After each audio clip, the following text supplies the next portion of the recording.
at Sea Cape Hotel in Dar es Salaam, where the stakeholders of renewable energy gathered here for the two-day discussions on Renewable Energy Ecosystem Model 2024 in improving the lives of the people in East African region.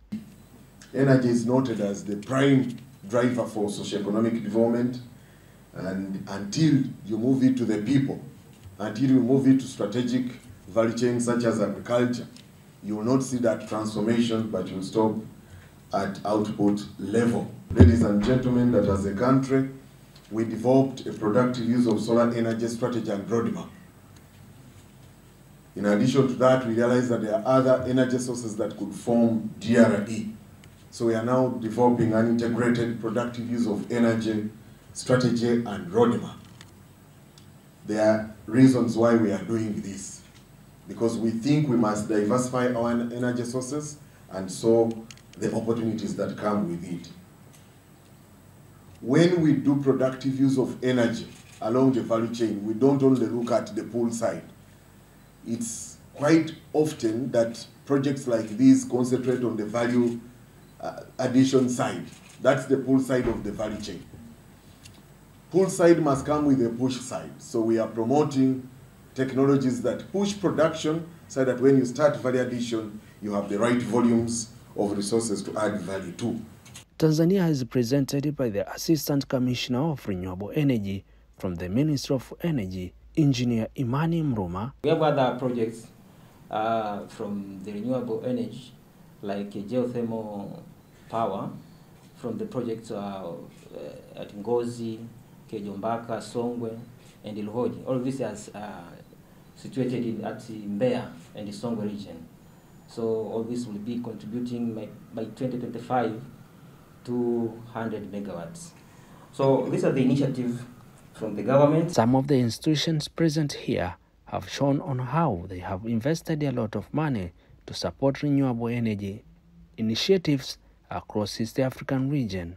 My name is Robert Damulira, and I work with the Charles Stewart Mott Foundation as a program officer for advancing climate change solutions. We have made new investments starting last year to an organization here in Tanzania, WWF, to run the Dream Hub. We've also supported in Uganda, we've supported Heifer International to do the same, and in Kenya we're supporting the Kenya Climate Innovation Center to do the same. These particular grants range between $1 million and $3 million for a 3-year time frame to implement this work, the skills development, the entrepreneurship, the finance, as well as the community impact and the stakeholder coordination. Other participants of the conference have different opinion, especially on how the concept of renewable energy is growing in their homeland. We have to come up with initiatives that enhance technical skills and knowledge among stakeholders in the agriculture sector. And also, we come up with innovative financing solutions, introduce various financing models that can support the adoption of solar energy.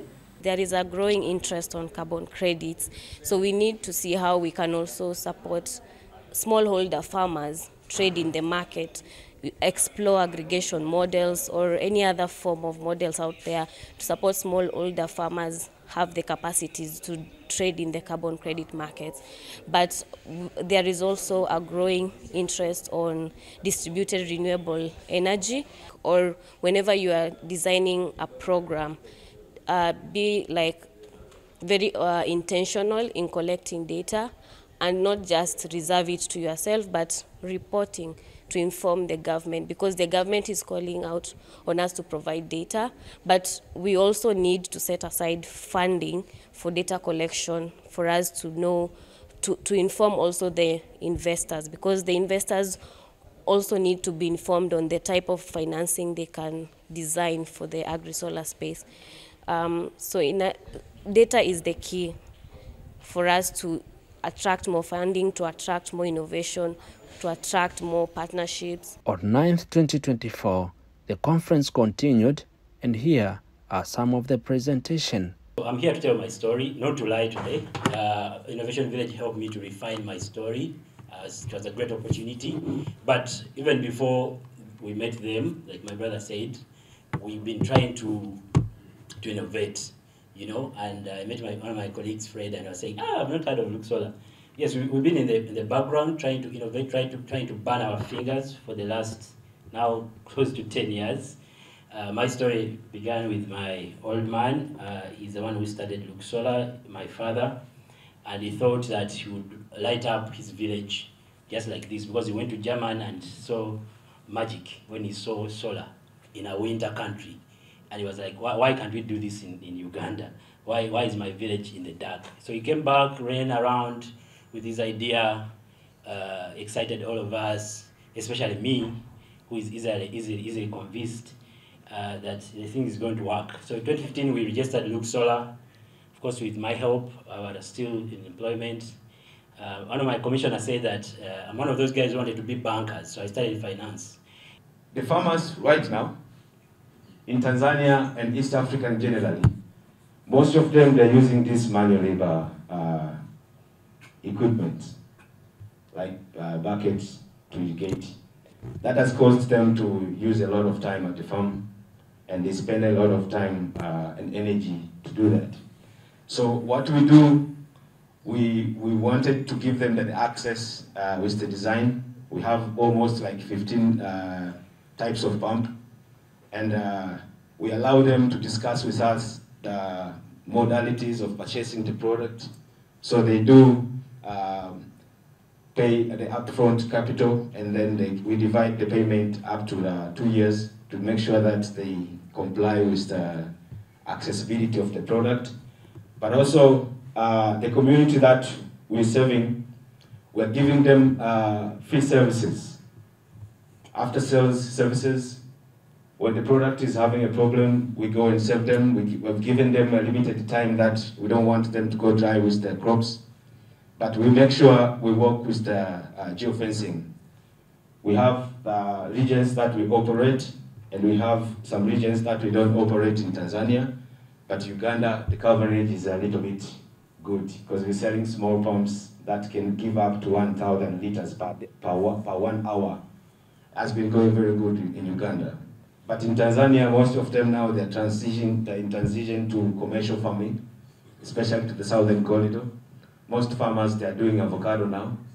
Some of them, they're even cutting trees for wood, just jumping to avocado because it has erupted to be a very good income source to them.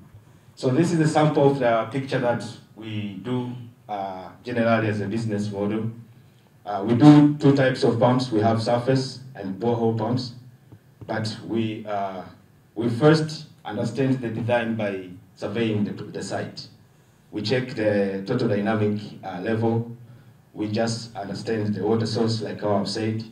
We understand the reservation that is supposed to be done.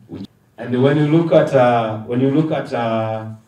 what I've presented to you, all the payments that have been done by the mobile application, like how Zaka said, and even Simsola, we have an application we're working on. So a farmer can make payments, but also we can do design as a company through the same application. We don't just guess this pump fit here, no.